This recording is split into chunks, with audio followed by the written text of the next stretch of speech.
Yet another oversimplified reaction, but the last playlist reaction.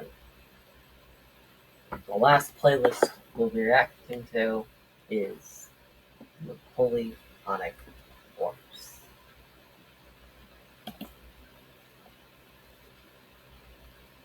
Oversimplified.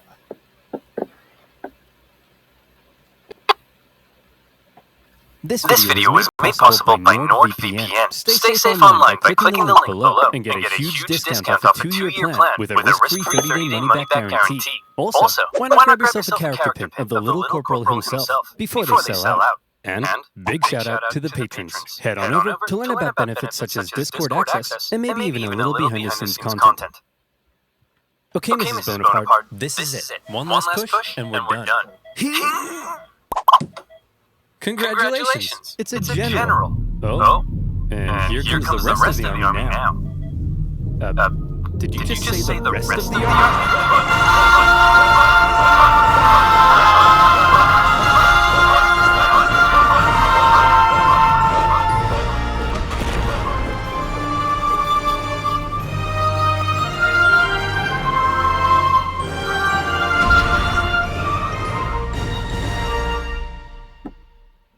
History is full of great conquerors, many with very impressive origin stories. For example, Alexander the Great was the son of a king. Julius Caesar came from an aristocratic family that descended from a goddess. Great conquerors don't usually come from relatively insignificant families living on impoverished islands. But as it just so happens, that is where our story begins.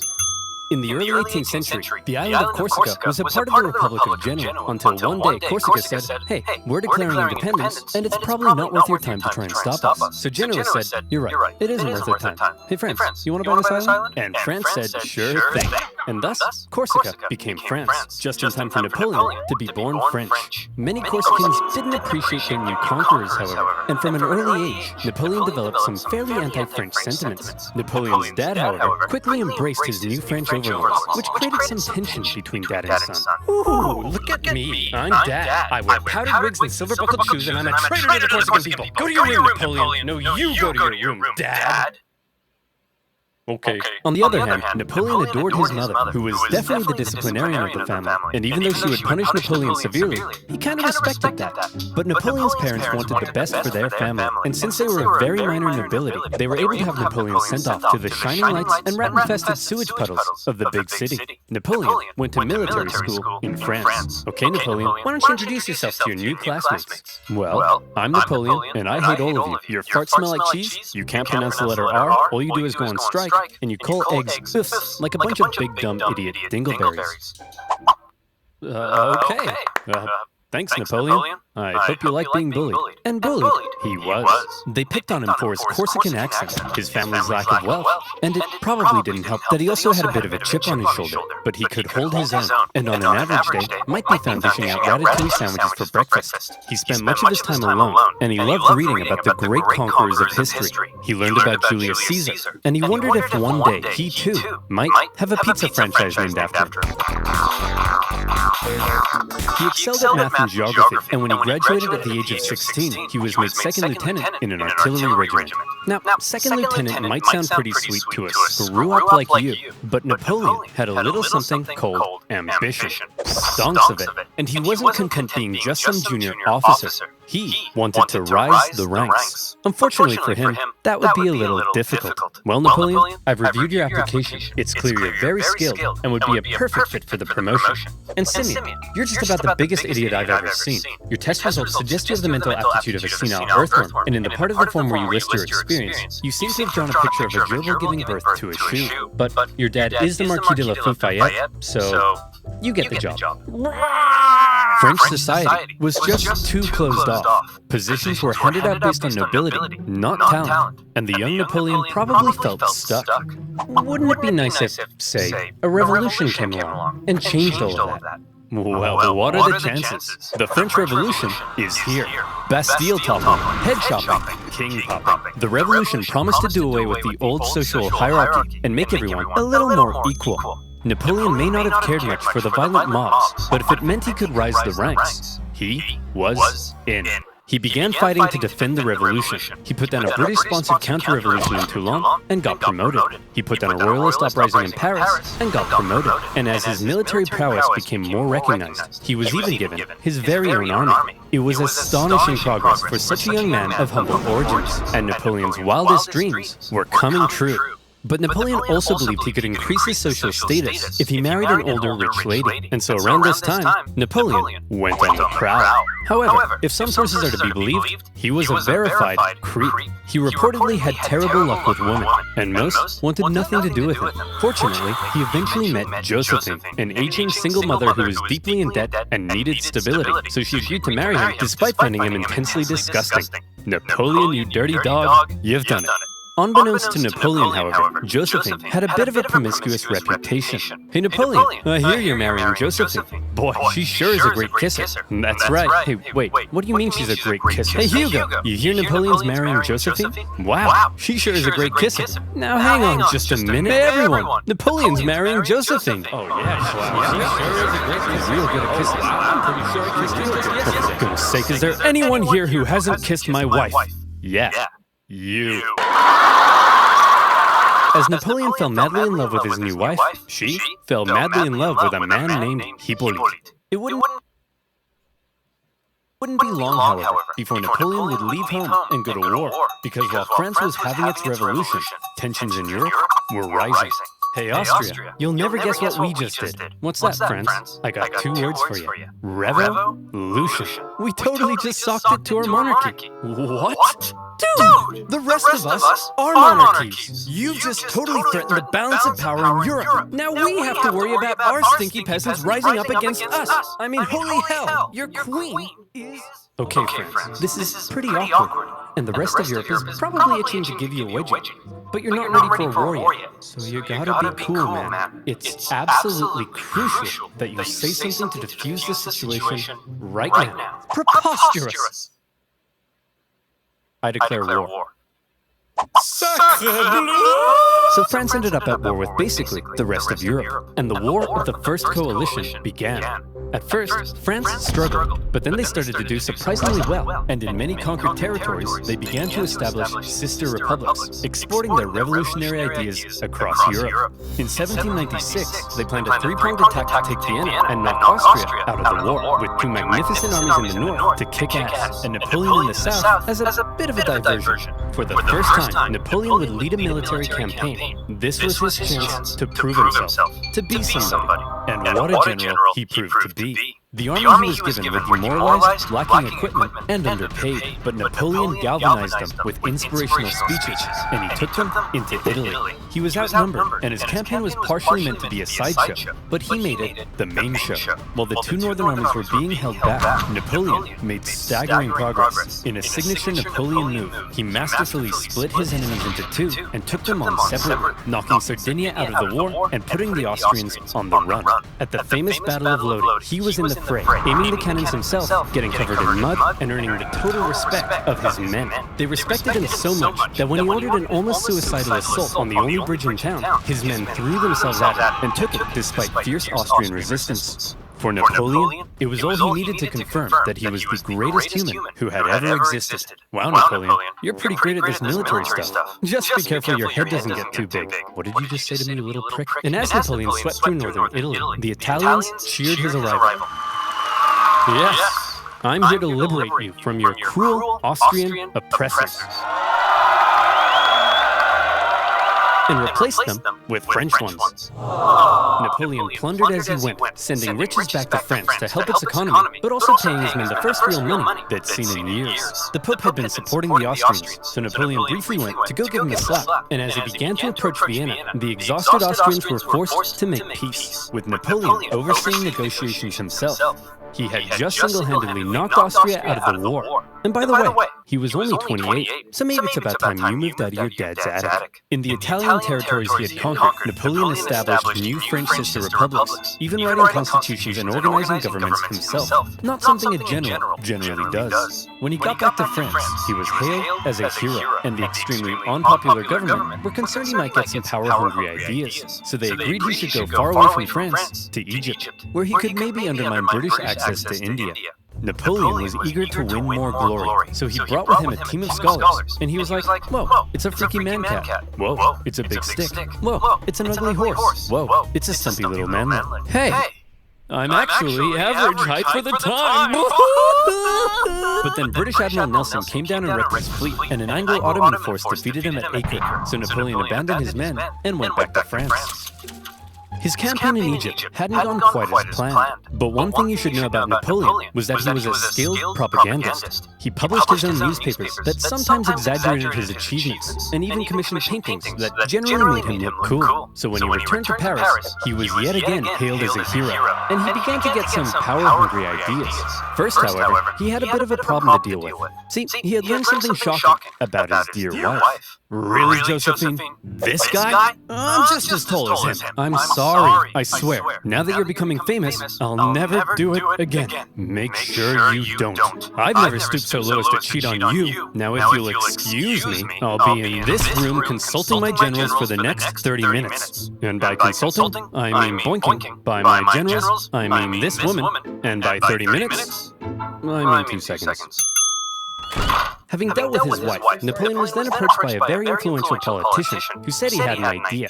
He wanted to stage a coup against the deeply unpopular government and needed the extremely popular Napoleon's help. And Napoleon thought that was just a darn tootinest idea.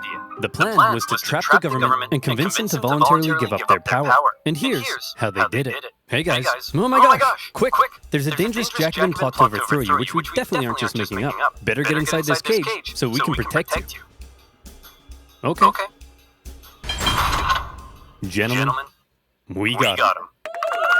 In this case, the cage was an isolated palace outside of Paris, with no one around but Napoleon and his army. With the government inside, Napoleon then entered, and a pretty chaotic event ensued, during which the government didn't seem entirely sure what was going on, Napoleon's men didn't seem entirely sure what was going on, and Napoleon himself didn't seem entirely sure what was going on. But thankfully, Napoleon's brother Lucien, president of the lower house, managed to regain control, and the remaining councilmen were intimidated into creating a new constitution. And thus, a new government was formed, this time with 3 consuls in charge. But after Napoleon did some rewriting, in the end, there was really only one man in charge, the first consul, him. And over the next few years, he worked to consolidate even more power, and essentially became a dictator in total control of France. And by the way, he was only 30, so maybe it's about time you washed your disgusting bed sheets. France was now ruled by possibly the greatest military leader of the time. Possibly the greatest? Or definitely? Well, now is his chance to prove it. See, back when Napoleon was still in Egypt, being Indiana Jones. Back home, France was in France, being France. They had conquered even more territory, and they were like, hey Piedmont, you get revolutionary ideals. Hey Switzerland, you get revolutionary ideals. And Rome, you get revolutionary ideals. Everybody gets revolutionary ideals. Oh, hey guys, nice sledgehammers. And Naples, very cool nail gun. You guys here to get some revolutionary ideas? As France was still spreading the revolution, and with Napoleon busy in Egypt, the European powers felt the time was right for round 2, and the War of the Second Coalition began. And this time, their big bad boy buddy Russia was here to bang some French boys back to Bordeaux. And bang them. They did. France got blasted.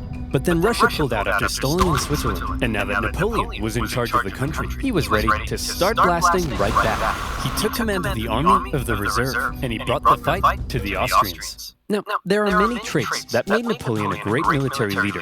I already mentioned one of them, how he was one of the boys and commanded the total loyalty of his men. But now we see a second reason, the element of surprise. In 1800, Napoleon moved to Geneva, and it looked like he was probably going to take on the Austrian forces in Germany. There's no way he'd be crazy enough to move his entire army south of the Alps as a surprise attack on the Austrians besieging Genoa. Oh, Napoleon's moving his entire army south of the Alps as a surprise attack on the Austrians besieging Genoa. Napoleon's crossing of the Alps is legendary, and you may have seen one of the most famous paintings of the general, popping a sick wheelie on his majestic stallion surrounded by dangerous mountain terrain.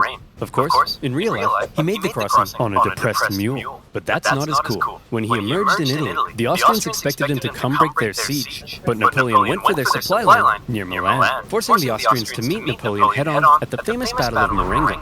The Austrians initially clobbered the outnumbered French, and they were like, hooray, we won. But then a few hours later, Napoleon showed up again with an even bigger army, and he clobbered them right back. Holy cow, this tiny little fun-sized French guy is running rings around us. I'm appetite for the ton, you jerk! Then, after General Moreau's victory at Hohenlinden, Vienna was exposed, and the Austrians again sued for peace. Just like the War of the First Coalition, the Second Coalition ended in another French victory, but in many ways, they both felt more like Napoleon victories. Only the UK remained at war with Napoleon, and they were using their powerful navy to blockade French ports and were even seizing the cargoes of neutral ships. Obviously, everyone else got pretty pissed off that the British were interfering with their trade, so in response, they formed a league, and they embargoed the UK right back. Neutral countries protecting their own interests? That's offensive. So Britain went to Copenhagen and blew a bunch of stuff up, and the league disbanded. But because the UK's economy was pretty bust, they decided to sign a treaty with France in 1802. For the first time in a long time, Europe was at peace. Congratulations, sire. You've achieved peace. Yes, Pierre, but not for long. I still don't trust those dirty Brits. Did you hear they've been calling me the Bony Man? What does that even mean? Keep an eye on them, would you? I can't, sire. Why not? Because they use NordVPN. How would you like to spend 12 hours a day on your favorite website ever without the fear of your data being stolen? Then you need NordVPN. NordVPN has thousands of secure servers in 59 countries, allowing you to safely surf the net at the fastest one additional month with a huge discount. That's nordvpn.com/oversimplified. And as always, you'll be supporting my channel. So thank you. Now where were we? Oh yeah.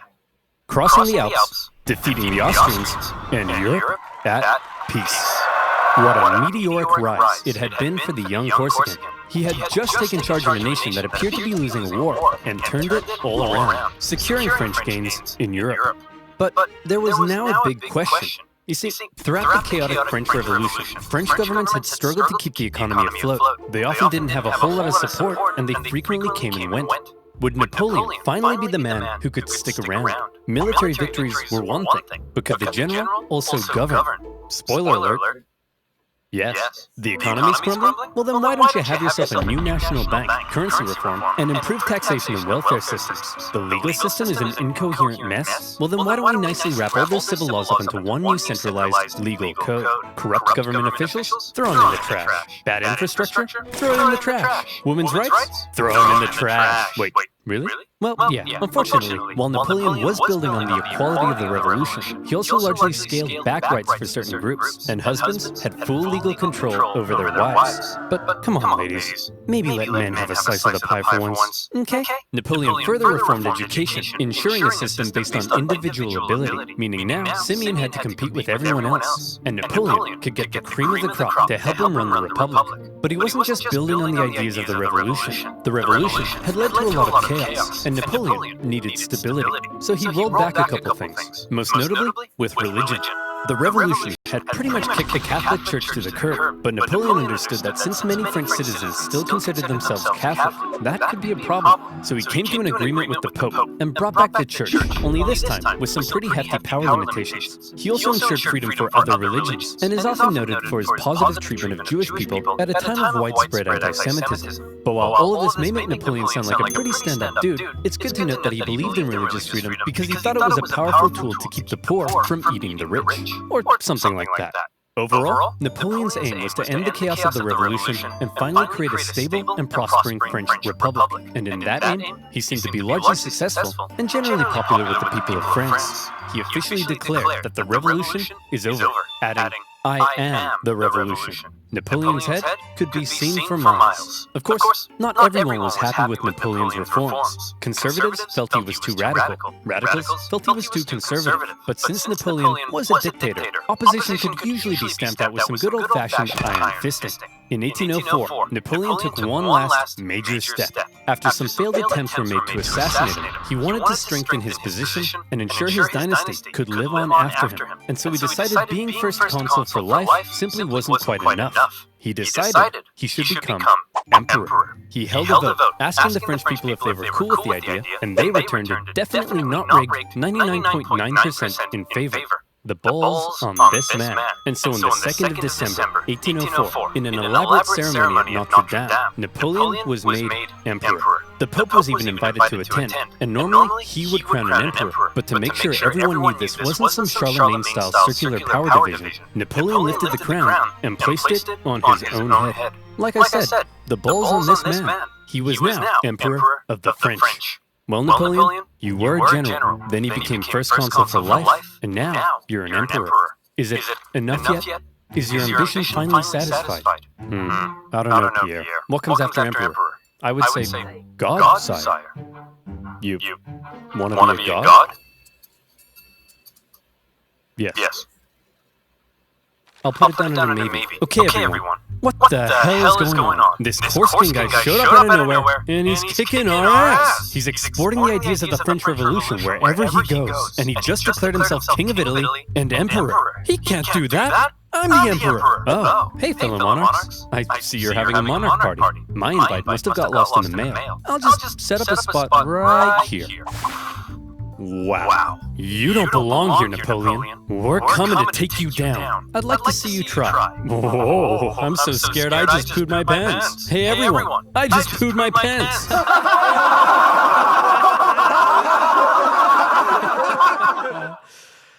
No, but I did just poo my pants. Before Napoleon had even declared himself emperor, the British had already redeclared war on France because both sides had been violating their previous treaty. Napoleon immediately occupied Hanover and then began making plans for a great British invasion, partially paid for by selling a huge chunk of land to the United States. Napoleon gathered his army along the English Channel, but here was the problem. While Napoleon's powerful army would almost certainly obliterate the British on land, there was very little chance he'd actually make it across the Channel, because Britannia ruled the waves. This power dynamic would keep the two traditional enemies from engaging in much real direct combat throughout the Napoleonic Wars. However, the British had something else up their sleeve: copious amounts of money. They were willing to throw cash at anyone who would go to war against Napoleon, and there were plenty of takers: Austria, Russia, Naples, and Sweden, hoping to put Napoleon's France back in its place, formed a third coalition against France. The coalition forces probably thought that this time they stood a chance. They weren't prepared for the total humiliation they were about to suffer. The War of the Third Coalition was Napoleon at his best. We've already learned two ways in which Napoleon was a great military commander, but here comes one of the biggest reasons: speed. He had reorganized his army into corps, which were themselves basically small armies. Each had their own infantry, cavalry, and artillery, and as a result, was able to act more independently. They spread out through the countryside, and by living off the land, rather than relying on heavy supply trains, they were able to move extremely quickly. Napoleon would traverse massive distances, outmaneuver his enemies, isolate them, and then move in for the kill before they even knew what was going on. Lightning warfare leading to total destruction. Would you like to see him do it? Here we go.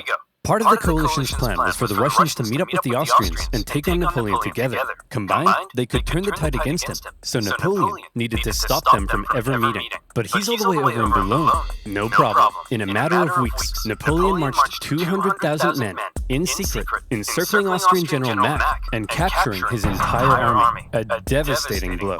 Napoleon later remarked, "I have destroyed the Austrian army by simply marching." Next, he turned to face the approaching Russians. Okay, it looks like the French are coming for us, but check this out. I've got an amazing idea. When they approach, we run away. Sir? You're a genius. The Russians began to retreat with Napoleon giving chase, and since his tactics relied on quick victories, this could be a problem, especially because the longer the war went on, the more likely it looked other countries may join the coalition against him. But Napoleon knew the Russian Tsar, Alexander I, was young and seeking glory, so he came up with an idea to lure him in. He sent him a message. What does it say? It says, "Hello, I'm just a little baby boy, and I'm very scared." Are you talking like that, or is he? He is, sir. Why is he doing that? I don't know, but it's very cute, helpless, and vulnerable. A little baby boy, eh? Very scared, eh? Cute, eh? Boris, get my crossbow. We're going hunting. The Allied forces turned to face Napoleon, who they now believed was in a vulnerable position. He was set up at Austerlitz, and to make it look like he was retreating, he had even evacuated the high ground. A thick fog set in, obscuring Napoleon's center, as the Allies took the bait and set up on the heights. From there, they spotted Napoleon's very weak-looking right flank, and they descended the heights to go get it. Little did they know, it was exactly what Napoleon was hoping they'd do. The next thing they knew, a large French force was emerging from the fog, launching a huge central assault up the hill. They swung around, crushing the Allies, and as men attempted to flee across the frozen lakes, Napoleon ordered his artillery to fire on the ice, causing an unknown number to drown. But he told me he was just a little baby boy. What happened? He tricked you, sir. You mean I was the little baby boy all along? It was Napoleon's masterpiece, and Austria were once again forced to make peace with France. Then, with the French conquest of Naples in 1806, the War of the Third Coalition ended as yet another Napoleon victory. This was the third time Napoleon had to give Austrian Emperor Francis a good spanking. And so, with the peace treaty in 1805, Napoleon was determined to punish him. He was forced to give up territory, hand over significant compensation, and promised never to fight Napoleon again. For now, Russia, Sweden, and the UK remained at war with France, but none were able to offer much of a threat. And so, Napoleon got to work, strengthening his grip over Europe. He gave out rule of captured territories to his family and friends, and most notably, he established a new confederation in Germany, with himself as its protector. Seeing his influence in Germany being wiped away, Emperor Francis acknowledged reality and officially dissolved the Holy Roman Empire, an entity that had existed for over 1,000 years. But it wasn't all good news for Napoleon. For one thing, Spain had earlier allied with France in 1804 because the British just couldn't help themselves from blowing up Spanish ships, and Napoleon hoped a combined French-Spanish fleet would eventually be able to invade England. Unfortunately, he received word that British Admiral Nelson had engaged his fleet at Trafalgar. Normally, naval battles looked like this, but in this case, Nelson did this. Was it because he was an idiot? No, it's because he was a genius. He successfully punched through the Franco-Spanish line and unleashed hell. His victory ensured British control of the sea, and his death during the battle made him a legend. Napoleon's hopes for a future British invasion were gone. But not just that. Napoleon was also hoping to secure peace on the continent, but that wasn't looking likely because the Prussian king was under pressure from his wife, Frederick. He's established a confederation in our turf, and he told us he'd give us Hanover, but then offered it to the British. You have to declare war on him. What is it with you and war? What is it with you and being a cupcake? Go to war! Okay. In October 1806, Prussia, with its famed military tradition, joined the coalition and declared war, beginning the War of the Fourth Coalition. Unfortunately, Prussian King Frederick William III wasn't the smartest tool in the shed. Look at him over there, being all French. Makes me sick. Boys, we'll get him this time. But here's the thing. This time, we have to stick together. Do not under any circumstances face Napoleon by yourself. You all saw what happened to Austria. Hey, where'd Fred go? Hey, you jerk. Think you're some kind of big shot? Huh? Wanna tangle with Fred? You don't got the cojones. We're screwed. Without consulting its allies, Prussia had gone ahead and sent Napoleon an ultimatum, demanding he move all his forces out of Germany. Now, some of you watching this video probably can't even wipe your own bum yet, but even you know, you don't just send Napoleon an ultimatum. Obviously, Napoleon went in for the kill.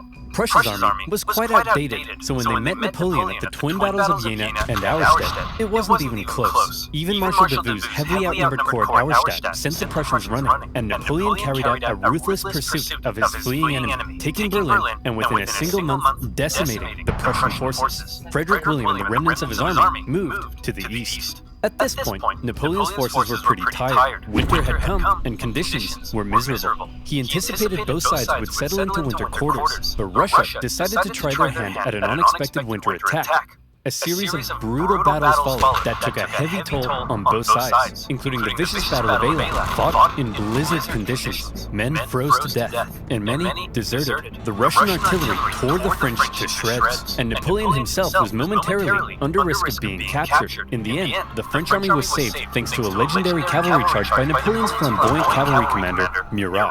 After the horror inflicted on both sides, they decided it might be a good idea not to do any more fighting until after winter. Then, after winter came, and the fighting continued. The Russians were pushed back to Friedland, where Russian General Bennigsen made a bit of a blunder by positioning himself with the Aller River to his back. The French artillery were able to pin the Russians between the river and their concentrated gunfire, a major element in Napoleon's fighting style, and many Russians drowned as they tried to escape. War of the Fourth Coalition.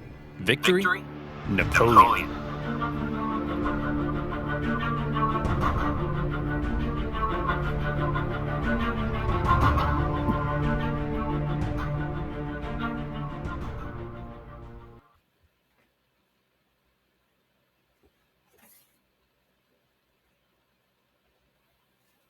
This video was made possible by Honey. Install now for free using the link below and start saving money when you shop online. After the Third and Fourth Coalition Wars, Napoleon had decisively defeated all three of his main rivals on the continent, and he was now undoubtedly the master of Europe.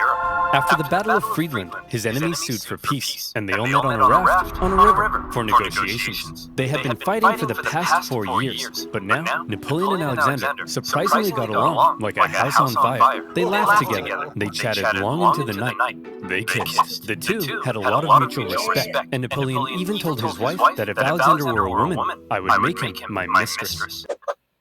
Kind of a weird thing to say to your wife, Napoleon. In the end, they came to an amicable agreement. Russia would lose barely any land, and in return, they'd join France against the UK and invade Sweden. Win-win. On the other hand, Frederick William III was sidelined, and Prussia lost an enormous amount of territory to French client states. Only the UK remained as the last major threat to Napoleon, and they continued to be a big thorn in his side, constantly funding his enemies and using their powerful navy to wreak havoc on French trade and overseas colonies. But what could Napoleon do? The British were safe across the channel. Well, he said, if I can't fight you with guns, I'll fight you with money. Earlier in 1806, Napoleon had announced the Continental System, a total shutoff of the UK from continental trade. No one in Europe was to trade with Britain, and Napoleon hoped that by hitting their economy, he could force them to negotiate. The British economy did take a hit, and they responded in their typical fashion by going to Copenhagen and blowing a bunch of stuff up. But in general, the British managed to stay afloat by simply increasing their trade with other parts of the world. Many neutral countries found themselves stuck between a rock and a hard place as the two European superpowers demanded they cease trade with the enemy. Hey America, you better not trade with the French, or else I'll come burn down the White House. What? This is gonna wreck my economy. I need to start saving money. How the heck am I gonna start saving money?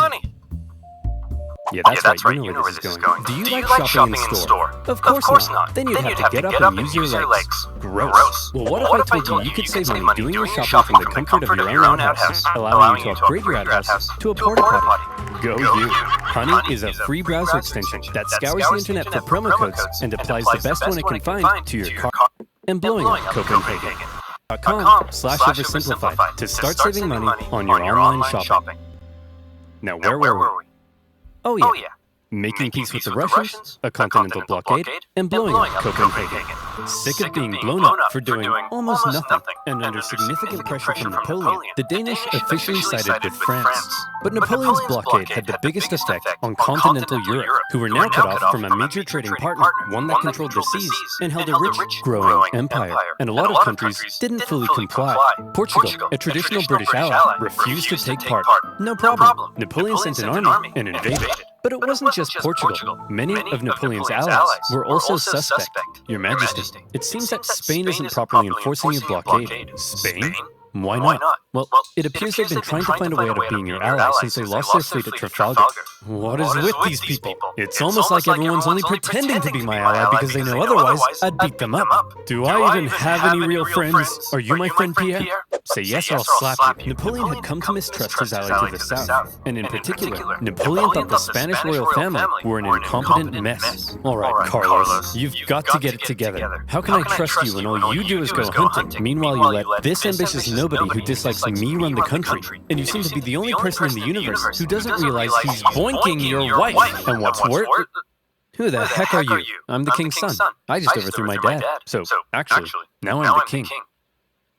You people are the biggest cluster of shameless, narcissistic idiots, and all around just the worst people I've ever met. Here, have a kid's choice award. French forces, many having conveniently already entered Spain to invade Portugal, occupied Spanish forts, and Napoleon invited the Spanish royals to France to help mediate their differences. We're here with the royal family of Spain. So, Fernando, you've been accused of plotting against your father and vying for the Spanish throne. What do you have to say for yourself? Well, Napoleon, I just think great. Well, I've got the test results right here. Fernando, in the case of the Spanish throne, you are not the king. And Carlos, you are also not the king. I'm the king! Actually, Napoleon made his brother the king, but for all intents and purposes, Spain was now his puppet. He expected the Spanish people to be over the moon at the removal of their unpopular royal family. Imagine his surprise when it turned out that people don't really like to be subjugated by a foreign power, least of all one who had previously attacked the Catholic Church. And so the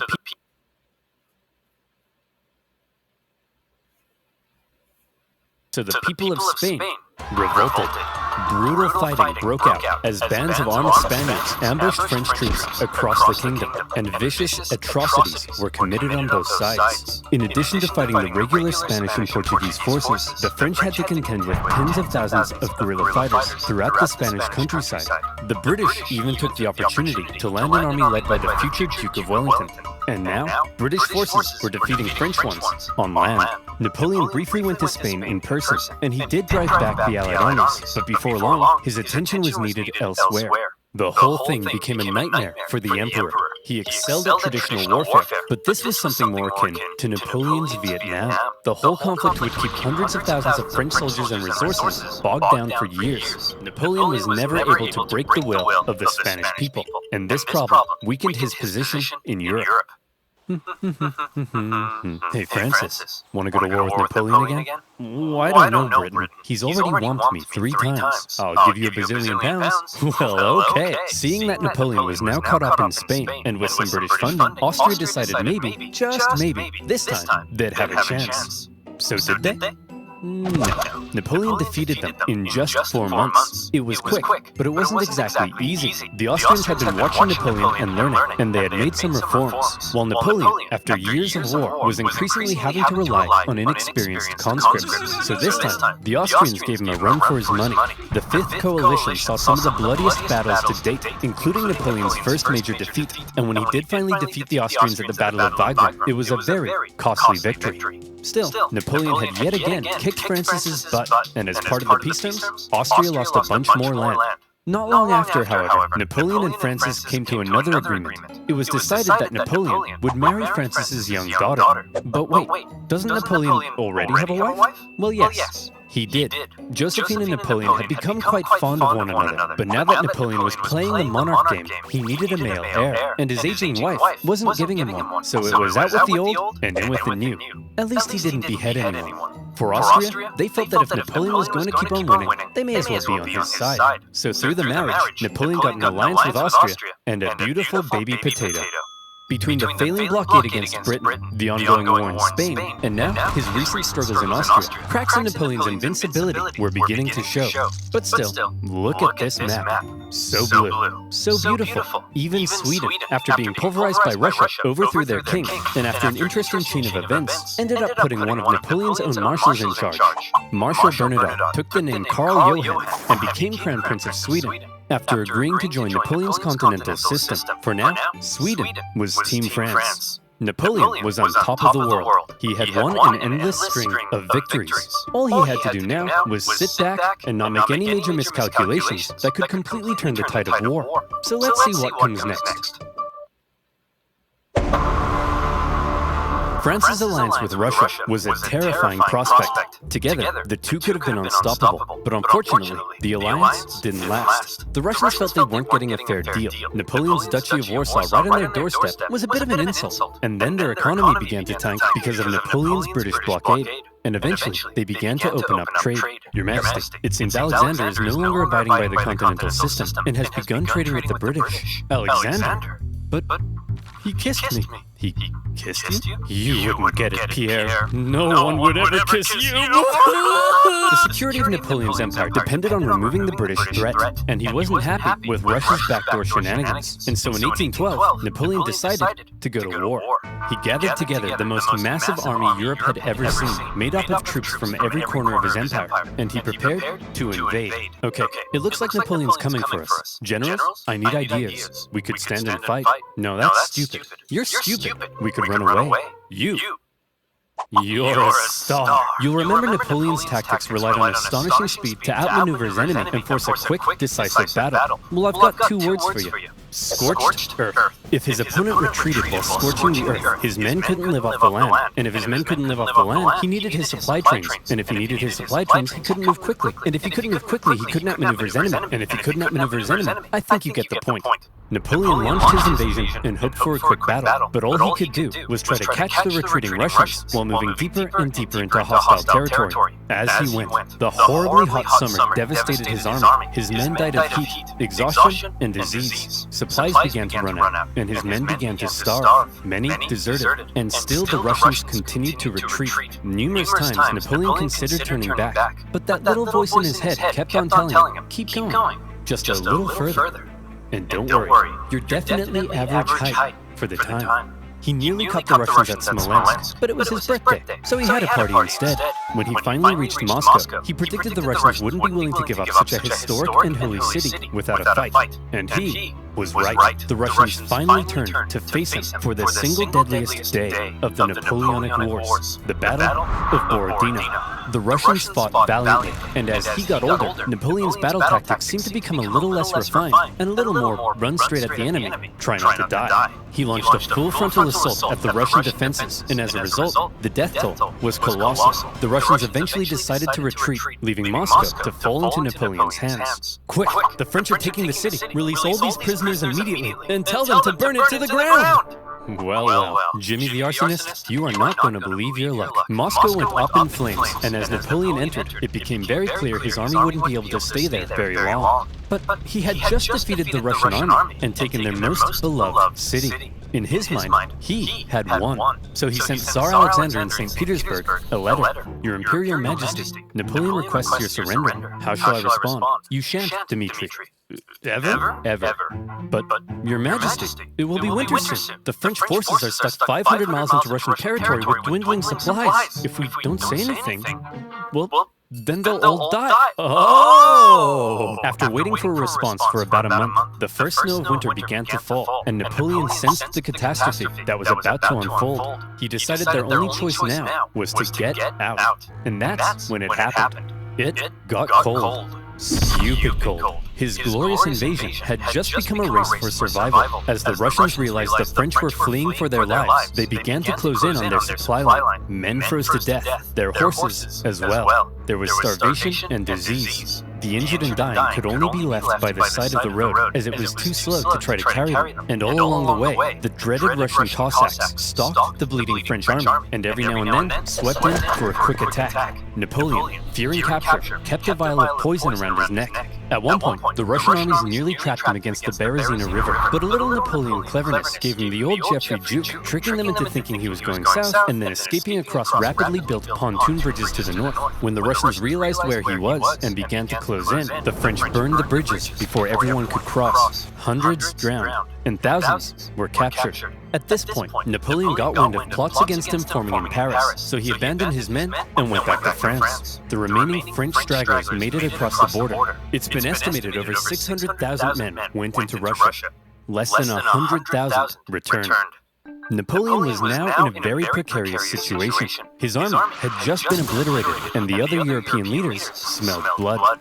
Here was an opportunity to take advantage of a weakened Napoleon, regain territory and influence, and liberate Europe from his dirty French paws. And so they began to turn.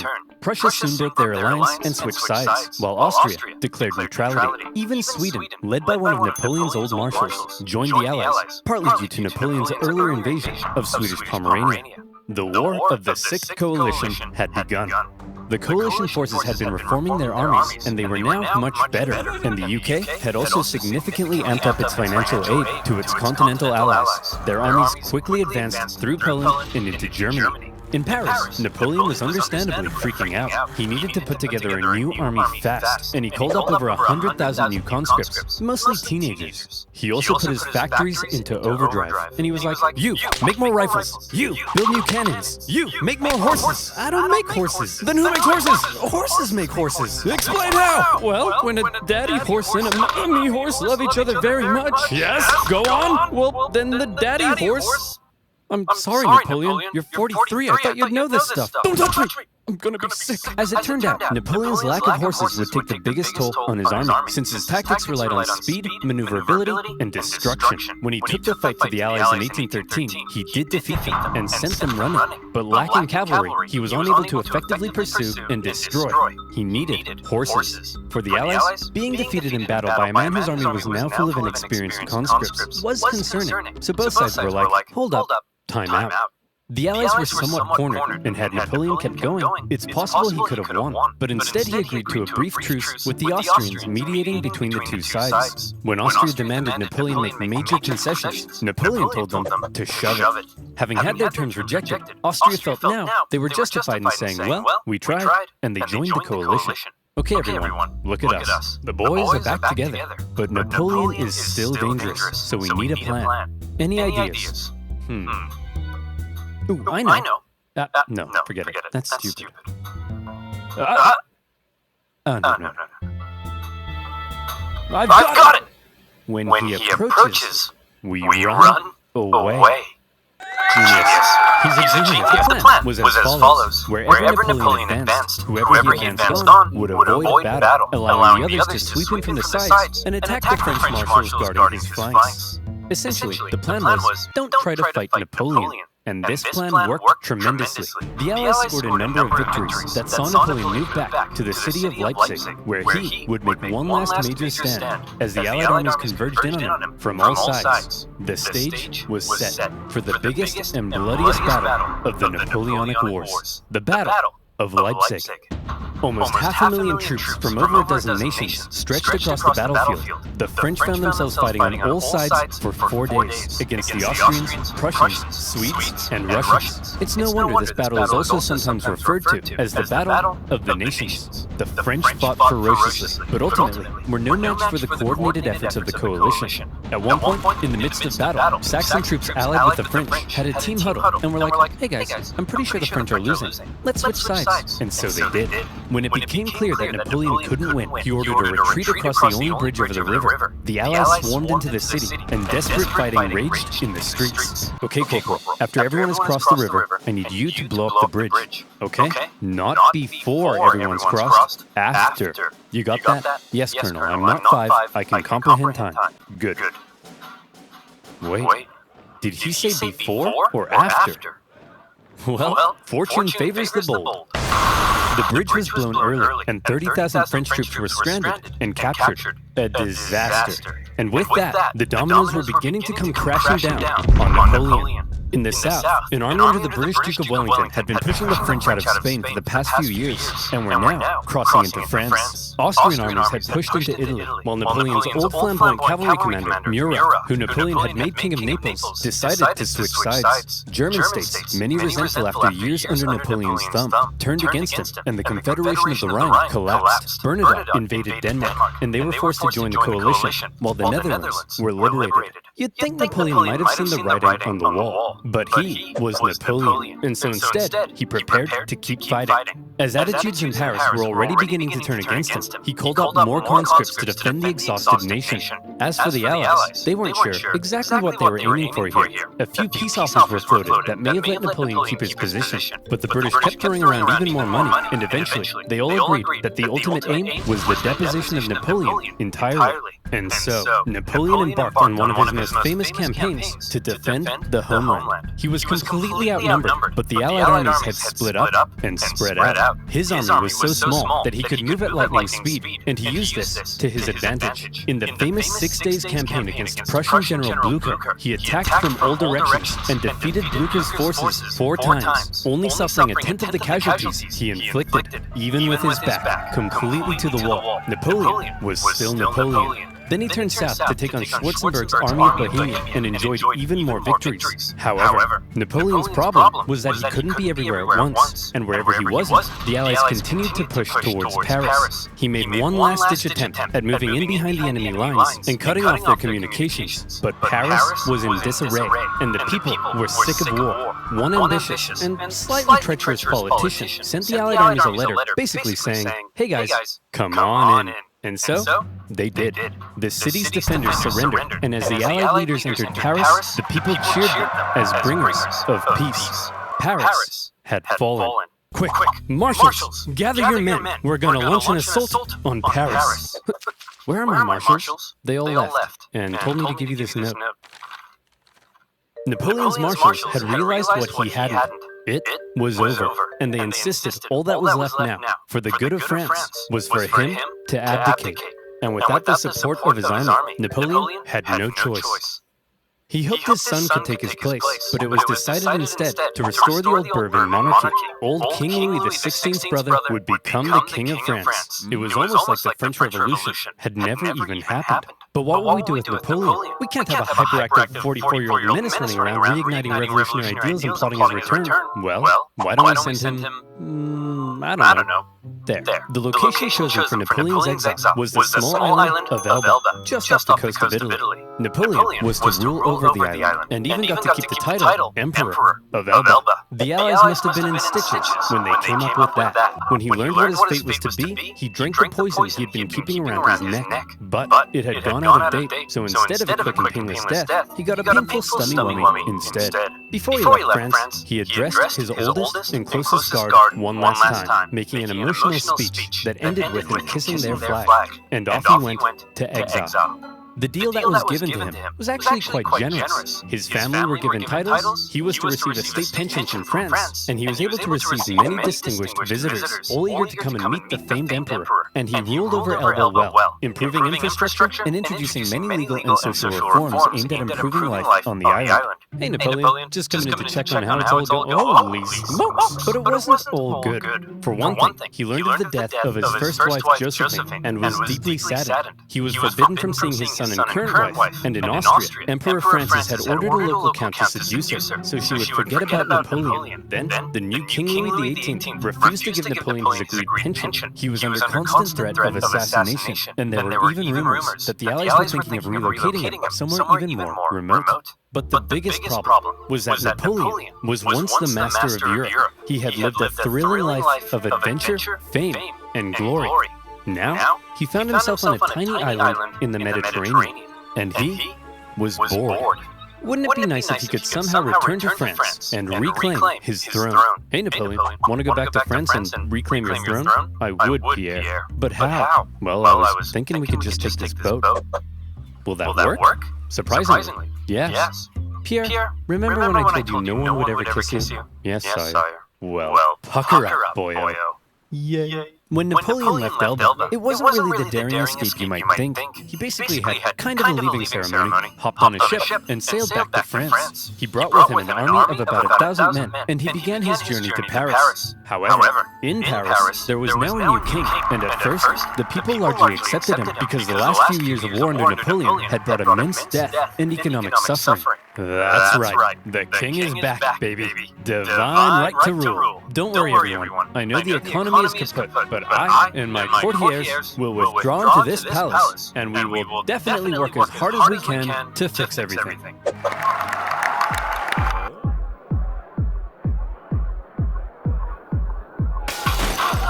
Oh yeah. That's why we got rid of the king. As the Bourbon monarchy began to look more and more like a return to the past, and the returning nobility seemed hell-bent on regaining their lost privileges, the people weren't too happy. And so, Napoleon hoped that his glorious return would be met with jubilation. In the end, the reaction was a little mixed, but many were happy to see their old emperor. Your Majesty, it seems that Napoleon is back and marching this way with 1,000 men. That guy? No problem. I have hundreds of thousands of men. Send them to arrest him. Your Majesty, it seems the thousands of men we sent to arrest Napoleon have all joined his side. Well, I'm off to Belgium. If you ever need a king again, be sure to let me know. As Napoleon continued his journey, the king had sent battalions of men to stop him, but they largely comprised of Napoleon's old soldiers, many unhappy with King Louis's military reforms. And so, when ordered to arrest him, they simply couldn't do it. In one famous incident, the troops began to cry out, "Long live the Emperor!" When Napoleon reached Paris, with King Louis having fled, he entered unopposed to reclaim his throne. Napoleon was back from the dead. Okay, everyone, now that we finally got rid of that guy, let's try to make sure something like this can never happen again. What's that doing there? Hey, fellow monarchs.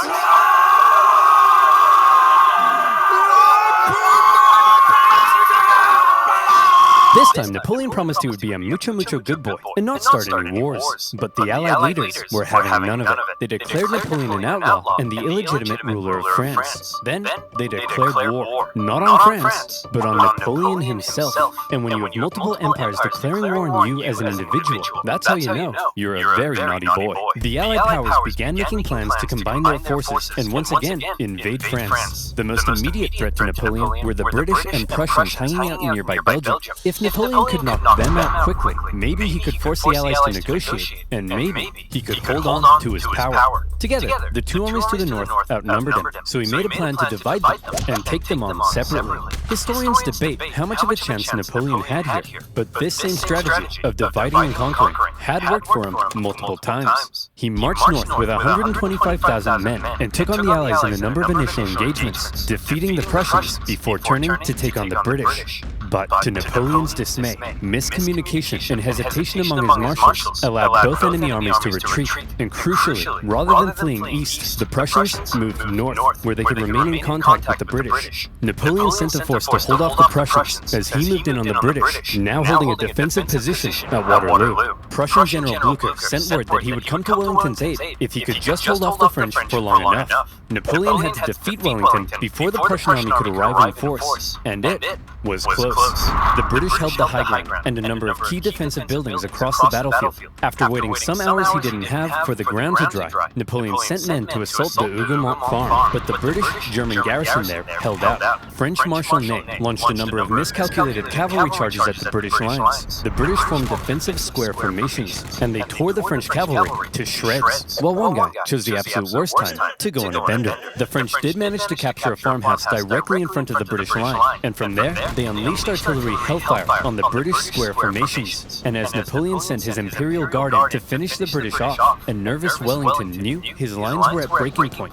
But the Prussians had earlier begun to arrive, and now they were arriving in large numbers. And after the British held out and sent the French Imperial Guard running, the French lines panicked, fearing they had been encircled, and they began to flee. The Battle of Waterloo was an Allied victory. And with that, Napoleon's hopes of returning to glory were vanquished. He knew he was defeated. He went to the British and said, "Can I please have a house near London?" And the British replied, "No." Instead, to make sure Napoleon was put away once and for all, they sent him to one of the most isolated and remote places they could think of, a tiny island in the Atlantic Ocean, St. Helena. Here, a deeply isolated and depressed Emperor Napoleon would live the remaining years of his life. His house was a wooden bungalow, not exactly on par with the Tuileries Palace. Much to his frustration, his captors referred to him as General, rather than calling him Emperor. His mail was censored, his visitors were vetted. There was almost no way he could escape such an isolated island, but just to be sure, he was guarded by 2,000 British soldiers and 2 ships that circled the island 24 hours a day. He had once been the most powerful man alive, and images of the victorious Napoleon depict a strong leader, hand firmly in jacket. Depictions of Napoleon on St. Helena show a disheveled old man, hand firmly in pants. He had lost everything.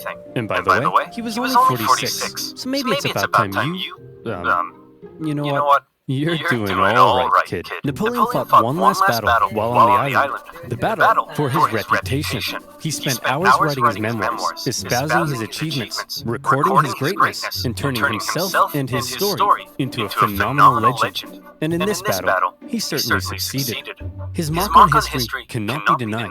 After his defeat, the European monarchs had got to work restoring Europe to its traditional balance and reasserting their dominance. But after Napoleon had spread the influence of the French Revolution, these returning monarchs would have a difficult time regaining their absolute control. France returned to the rule of the Bourbons, but it would go on to stage another revolution, and then another one. Reaction to Napoleon's rule in places like Germany and Italy propelled forward the ideas and feelings of modern unity and nationalism, and his Napoleonic Code still remains the basis of law in various modern countries. The modern world owes a lot to Napoleon's legacy.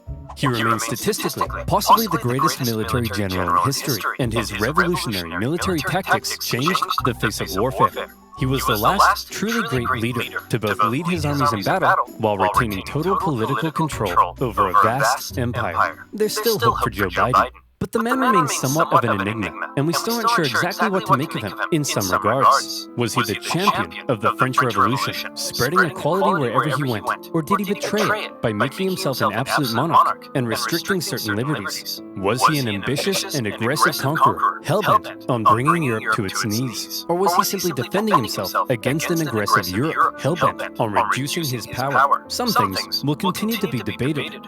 Napoleon died at the age of 51, officially of stomach cancer, but some believe he may have been poisoned. The British buried him in a tin coffin, inside a mahogany coffin, inside a lead coffin, inside another mahogany coffin. I guess this time, they wanted to make sure he stayed where they put him.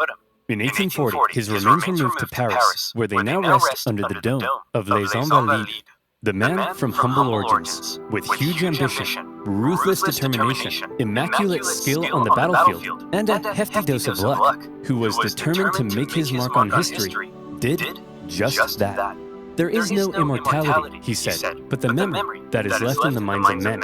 And in that sense, Napoleon knew he would live on forever. Oh, and to reiterate, he was definitely average height for the time.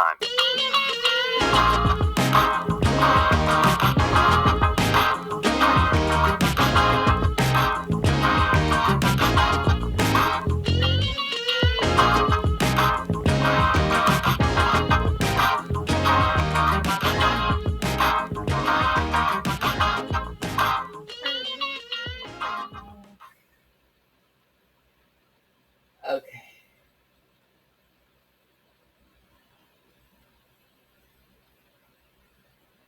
Okay, so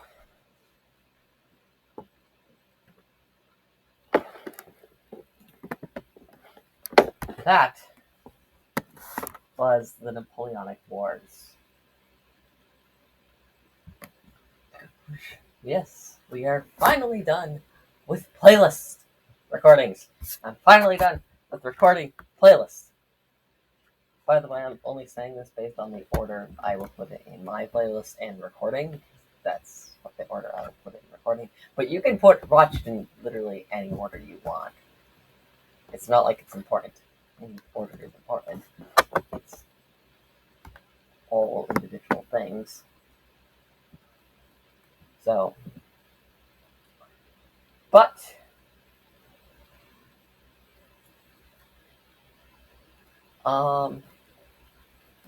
that's pretty much it. There's only one more recording that I have to do, which is the take war. But